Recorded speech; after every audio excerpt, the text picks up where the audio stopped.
ক্ষমতার অপব্যবহার করে দেশে বিদেশে পাহাড় সম সম্পদ গড়ে তোলেন সাবেক ভূমিমন্ত্রী সাইফুজ্জামান চৌধুরী। ৫ আগস্টের পরে তার বিরুদ্ধে তদন্তে মাঠে নামে দুদক।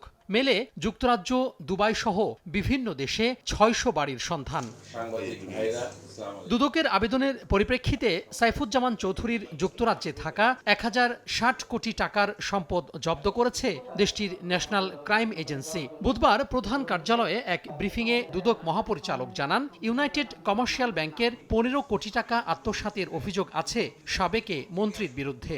জনাব সাইফুজ্জামান চৌধুরী সাবেক ভূমিমন্ত্রীর মালিকানাধীন আরামিড গ্রুপভুক্ত প্রতিষ্ঠানের কর্মচারীকে মালিক সাজিয়ে নাম সর্বস্ব কাগজে প্রতিষ্ঠান রিলায়েবল ট্রেডিংয়ের নামে মানি লন্ডারিং অপরাধ সংগঠনের অপরাধে জনাব সাইফুজ্জামান চৌধুরী সাবেক ভূমিমন্ত্রী, তার স্ত্রী রুকমিলা জামান সহ মোট ২৮ জন কর্মকর্তার বিরুদ্ধে মামলা রুজুর সিদ্ধান্ত গৃহীত হয়েছে।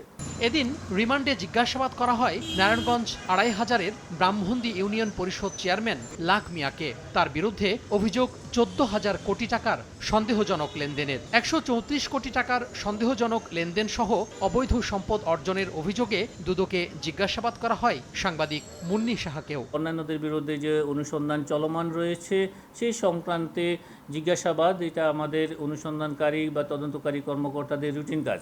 এদিন ভুয়া প্রতিষ্ঠানের নামে ৯৫০ কোটি টাকা আত্মসাতের অভিযোগে নাবিল গ্রুপের বিরুদ্ধে মামলার সিদ্ধান্ত নিয়েছে দুদক। তোহা খান তামিম, সময় সংবাদ, ঢাকা।